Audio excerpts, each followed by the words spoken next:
And good afternoon, welcome to bringing another video. This time here we're bringing it one on the Harbor Freight air compressor. Sit back, relax, and enjoy the show. I'm gonna have to rain down a godly fucking firestorm on you. Okay, so we have the Harbor Freight air compressor. This is the 2 horsepower, 8 gallon, 125 psi unit. And as you see here in this whole glory here, it's already fully assembled. And it only comes with 3 parts that you literally have to put on it. Let's get a little closer. The wheels, as you can see right here, it comes with the bolt and 1 solid piece wheel. The other thing you have to put on it is the air filter. It screws onto the top side of the cylinder head. This comes with it, so the air is actually filtered coming in. You're not getting dirty air coming in, so that's the other thing you have to put on it. And the last thing you put on it, and use torque bits, is the handle. There's 2 on this side and 2 on the other side that you have to take care of, and then that's all it comes assembled with.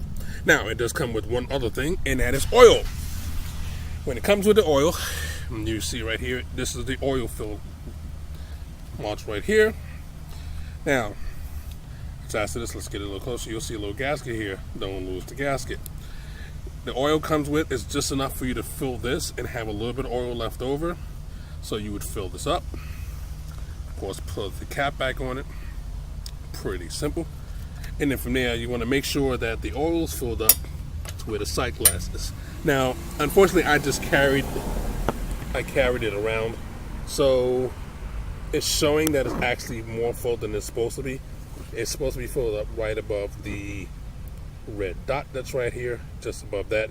If it's like it is right now, it's fully filled up. But when you lean it up, sometimes the way I carried it out, you tend to make it seem like it's overfilled, but it's not. Trust me. Okay. So, how's the air compressor? I think it's pretty good. Now it comes with regulators that you can actually detach and you can buy at other places, which is good. It comes with, again, brass fittings, aluminum line fitting going into, again, the regulator. And you see the line here, and so that is completely good.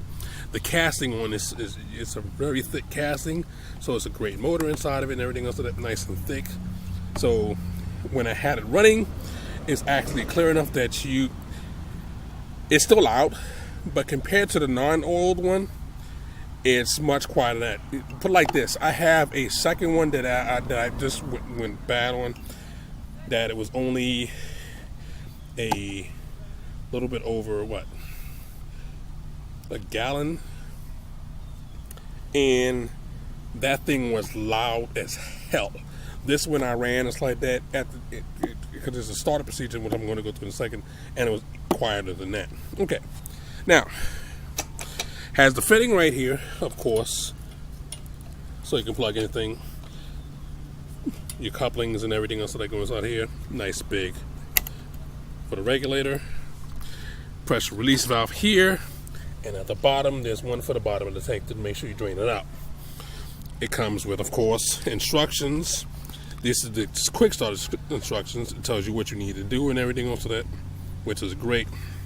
But what it doesn't tell you, the quick start instructions, what you got to make sure you do is, once you put the oil in, once you have everything the way it's supposed to be, it doesn't come with hoses or anything else like that, so you have to get yourself one of these. Now, of course, Harbor Freight sells these and everything else like that, but I made this one up because you have to actually put it in. Sorry, I'm gonna have to hold this for a second. Now, it's sitting like this so the air can come directly out. You want to open up the cock that you're seeing on the bottom. Just hold on a second. I'll wait till the plane come from overhead. Okay. Then you want to start it up. Plug it in. Again, this is after you're in the oil, and you need to let it run for 30 minutes. Again, so with this fitting type like this, so the air can come out, You do not want the air to fill up the compressor, the tank. You don't want that to fill up. The reason is you're trying to break any engine, so it actually has no pressure actually going to it. The air that it's making is going directly back out again, so that way there you're covered. You don't have a situation where it's building up pressure, because again, while it's building up pressure, it's making the motor work harder, and for the first 30 minutes you don't want that. It has to run for 30 minutes to break in the engine. Okay, once that's done, you can remove this and then close the bore cock at the bottom. Then you want to come over here. You want to drain the oil that's in here out. You want to undo this to the side, let the oil come out, so then drain all the oil out of there.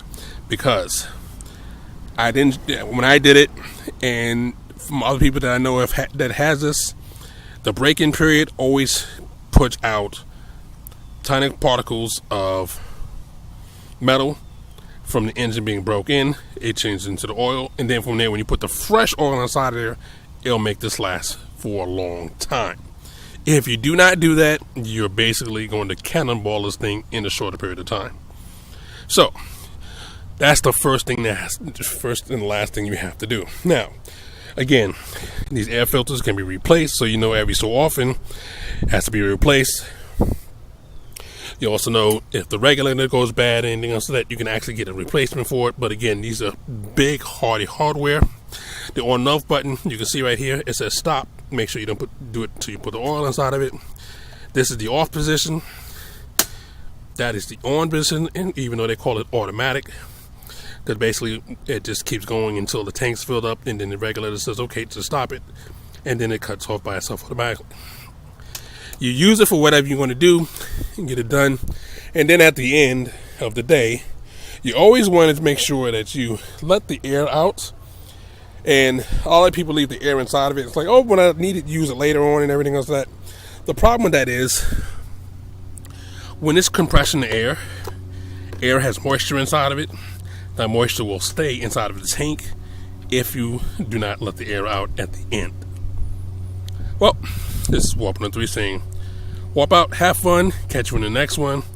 We'll be bringing you some more videos like this, so that when we have the chance, I have a couple of more that I've already done, but I just haven't uploaded it, but I want to get this one uploaded as fast as possible.